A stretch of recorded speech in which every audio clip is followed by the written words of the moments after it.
Right. Woo. How you guys doing? This is the beginning of week 6. This is insane. It was like yesterday I was going over the syllabus, boring you guys, and then it just never stopped. I wanted to set the tone early. More boring shit. And real quick, before I forget, we're supposed to have a test. I don't know if you realize this. Does anybody know when the next test is? Next week. Be a little more specific? Next Monday. Really? Oh, holy whoa. shit! Whoa. So what I'm going to do is I'm going to move it to Wednesday. So take a note of that. So the next test, test 3.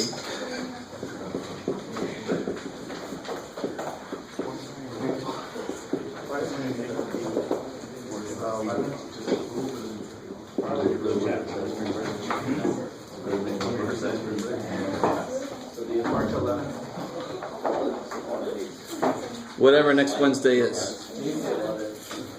Yes, the 11th.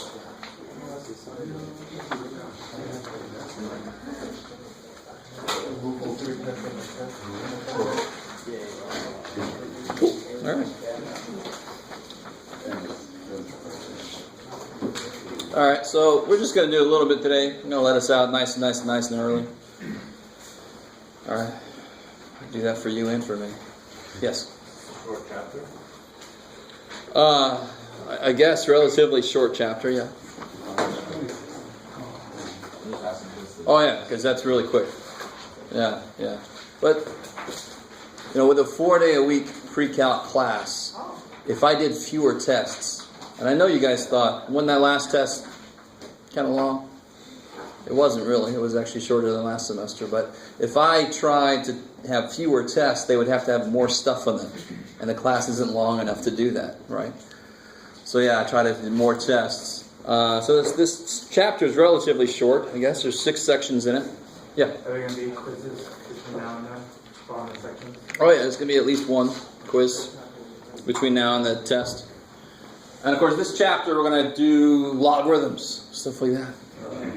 Oh yeah. Yay. They don't care about you one way. So we'll start with exponential functions, which makes sense. Morgan, you're messing me up here. That you're going to be. Is that right? All right. So the thing with exponential functions, you start to realize, and most of you guys should have seen these already, but what's interesting to me is we use exponential functions all the time. They model population growth. They model you have plutonium sitting around, like we all do in our house, and you check the half-life every now and again, and it keeps getting less and less radioactive over time. Thankfully, Chernobyl, that whole thing is going to still take a long time. Never saw that stupid horror movie that related to Chernobyl. Don't know if any of you guys did. Was it good? No. All right. See. But exponential functions, we use them a lot. But you can actually look at it, and historically this didn't come about this way, but you can start to look at it in the classroom, like where have we not seen the variable yet? Right? So we haven't seen the variable. We've seen stuff like this, of course, all the time. That's not exponential. That's polynomial. That's squared. Quadratic even. So what's new is, well, what if I just turn this around? And then I start to say, well, how does that look compared to x squared? Which one grows faster? What do they look like? What are the properties that I got to know about this graph? So we analyze the hell out of these things, and then we almost immediately turn around and say, what's the opposite of this? What's the inverse? Right? And why the hell do you do that? Once you know a function's inverse, what can you do that math really is kind of all about? What do you... Translation. Prediction. What have you been doing since like Math 90 or the equivalent? That's really the bread and butter of algebra. If I say algebra, one of the first things that come to mind is either word problems, but what do word problems end in? Solving equations, right? And how do you solve equations? You apply the opposite operation. So we start to just play. This isn't historically what happened, but for us, we can say, well, we haven't seen variables stuck up in the exponent yet. And the minute you say this is, and we analyze it and say, is this an invertible function? We can look at its graph. And I'm saying it is, and already kind of giving it away. But we'll analyze it. We'll see if it is invertible. And if it is invertible, I want to find its inverse, because then I can solve equations that have these functions in them. Right? If I didn't know the inverse of addition, I could never solve x plus 2 equals 3. I couldn't. All right, maybe. You know, like, okay, that's all interesting, whatever. But let's take a second and graph this thing. Let's look at some stuff here.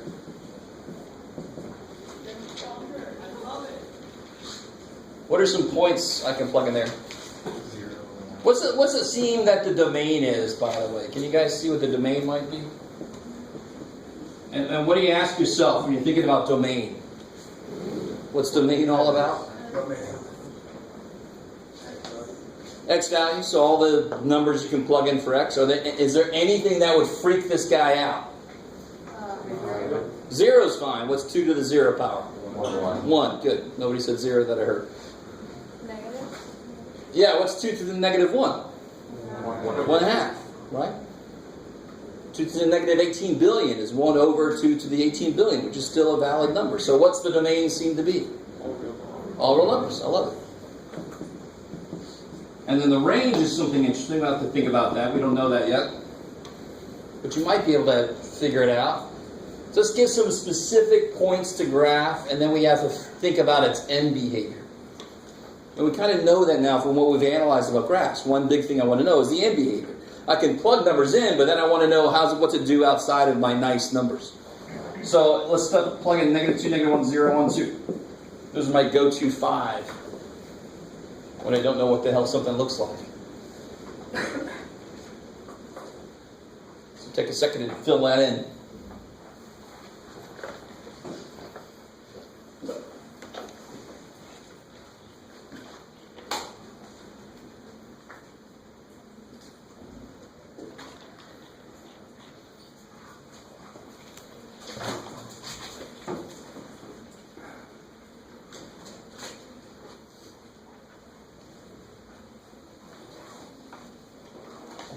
Alright, shouldn't be too bad. What's 2 to the negative 2? 1/4, right? 1 over 2 squared. 2 to the negative 1. 2 to the 0. 2 to the first. Amazing. 2 squared? 4. Crazy. Now, what's going to happen if I what's the limit as x goes to negative infinity? Let me bring back that notation. I like it. So the smaller and smaller values I plug in, the more negative they get. So just like I said, negative 18 trillion would be 1 over 2 to the, if I plug in negative 18 trillion, I get 1 over 2 to the 18 trillion, which is really damn small. For me, being the human that I am, it's basically freaking 0. Math says, not quite. Have any of you guys ever heard of Zeno's paradox? Yes. You know where I'm going with this? Anybody else ever heard of Zeno's paradox? What do you know about Zeno's paradox, Morgan? What was the actual phrase? Something converging on a limiting value. All right, here's the story. All right, y'all know what a paradox is. Oh, you want the story? I'll do it. Okay. All right, you ready? So here's the story. So there's a young man, Zeno. And this is the way it was presented to me. In the actuality, I'll tell you what it is really. All right. So he wants to go over there to the village. He's in Village A, right?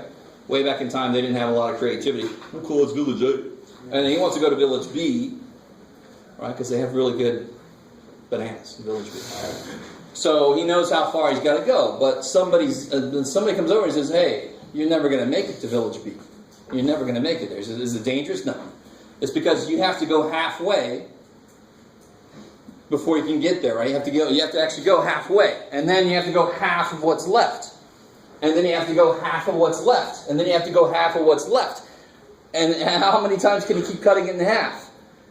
Infinite number of times. That's really what's going on here, right? Every time I take a step back, this is 1/4. The next step back would be negative 3. 2 to the negative 3 is 1/8. Half of that 1/16. Half of that 1/32. Our teacher told us this, and I said, just tell the dude that the town is twice as far away as it really is. Because then I'll go halfway, I'm here, oh thank God. Right? I always hated that. And mathematically, it makes sense. If I cut something in half, you could do that forever. Physically, I'm going to make it to the table, right? All right, I got to screw it. There, I hit it. Paradox. So what the real paradox is you can't even start moving. Because in order to start moving, you have to go half of a half of a half of a half of a half of a half. You can't even start moving, so that's freaky. All right, hopefully you guys are kind of with me. So on the one hand, that's stupid. I've made it to villages and towns. I don't know about a village. If I've ever been in what's really turned a village. But I've made it to other places. I've managed to do that. But it is kind of neat, this idea of cutting things in half, and it can be done forever. And of course, that almost is kind of the same idea as an asymptote. I can keep cutting something in half. I can keep on getting smaller and smaller, but it will never be zero. So that's why I like that answer there. Cool. Right? The limit as x goes to negative infinity of this function is 0. So there's an asymptote there. When does it actually get to 0? Never. And that's really what infinity means. Because infinity means you ain't never going to make it there. All right, so now we know there's an asymptote. The y-axis, the x-axis is an asymptote. Right? What to do as x gets really big, of course? Yeah, there's no limit, right? It's going to keep growing. And normally in horror movies, you hear something about like the blob, and they say the blob is growing exponentially. Today it's here, tomorrow's there, next day the world's shit. Or the spread of the zombie virus, or whatever kind of movie you're watching. Right? Or maybe you don't watch those movies, but you know they exist. Alright, so if we graph this thing, using our table values and using our knowledge about what the end behavior is, right?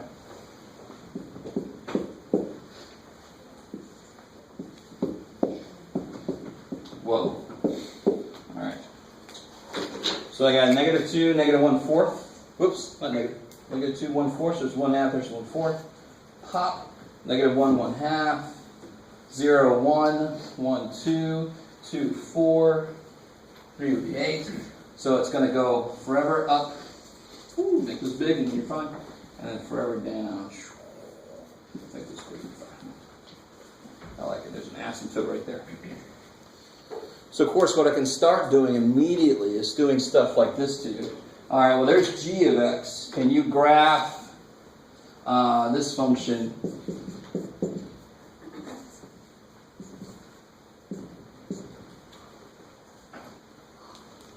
What would that do to the graph we just made?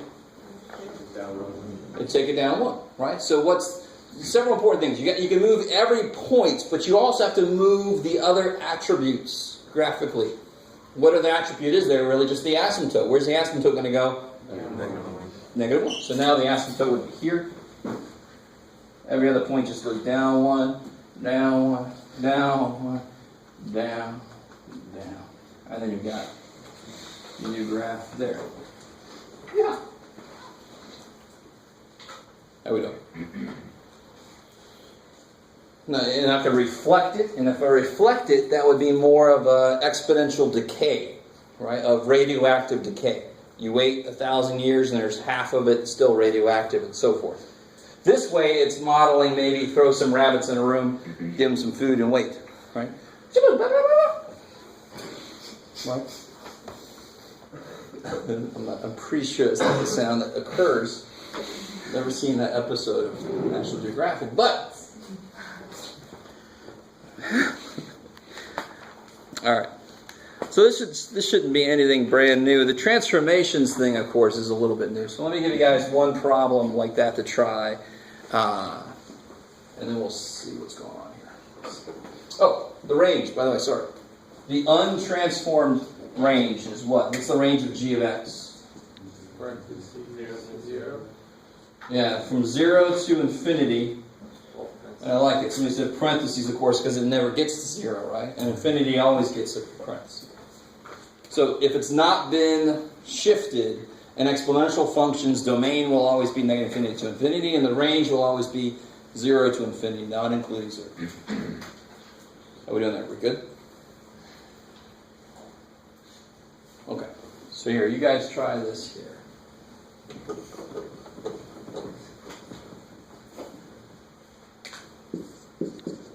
graph the base function, and then use transforms to graph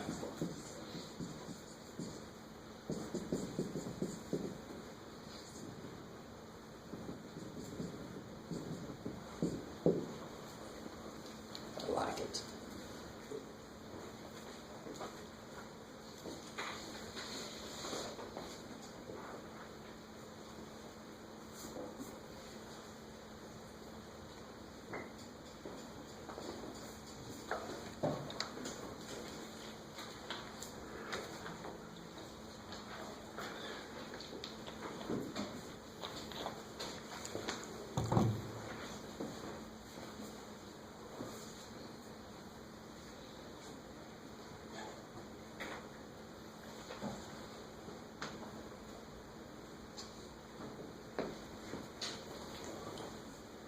Make sure we're all starting the right step. What is the base function? Take all the transforms out. What do you get?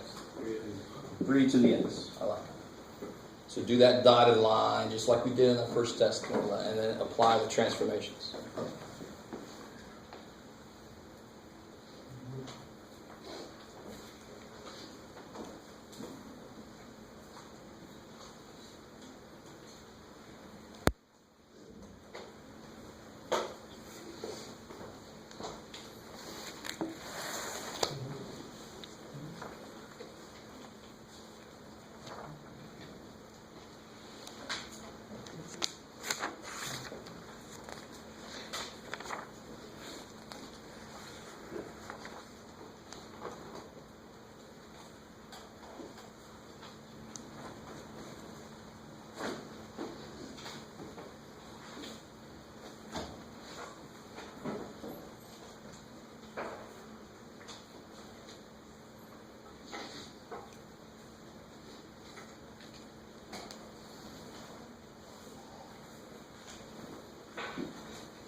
Bless you.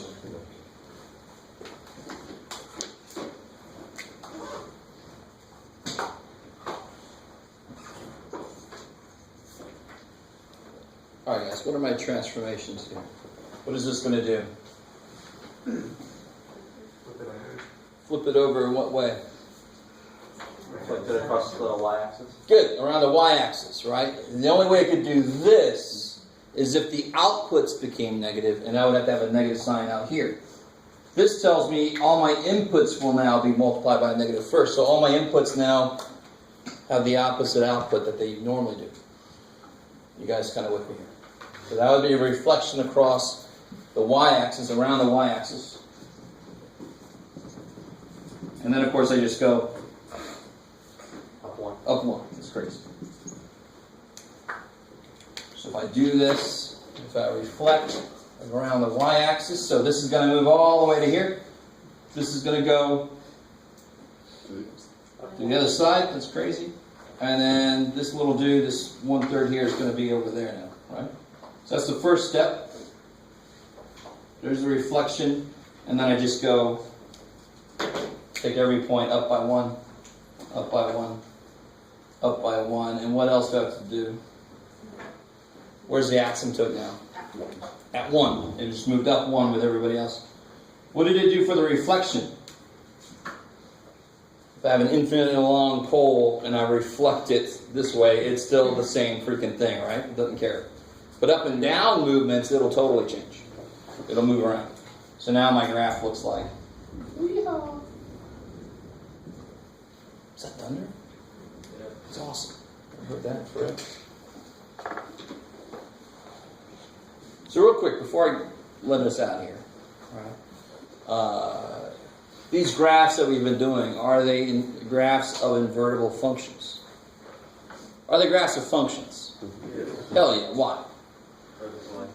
Pass vertical line. And they're graphs of invertible functions because they pass a horizontal line test. In fact, the basic exponential is always doing what? It's forever doing what? Increasing. So I know it's going to pass a horizontal. The only way you can't pass it is if you suddenly start going the other way. But this is always increasing. This is always increasing. So it's there you go. It's invertible. So a couple sections in the future we're going to talk about its inverse, which of course we all know actually is our logarithms. Right? I wanted to have good grammar there just for a second. All right. So basically this makes us understand the other chapter except that singles and differentials like a factor. Everything we just did here, I don't care what function I put here. So what would the transformations be for this? Same transformations, right? The transformations are independent of your function. Transformations are independent of your function. So guess what? Every time we learn a function, what are we going to do with them? We're going to transform them. Right? It will be more than meets the eye. Sorry, it keeps going in my head. I got to say.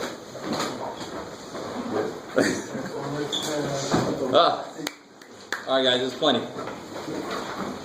Start making your corrections.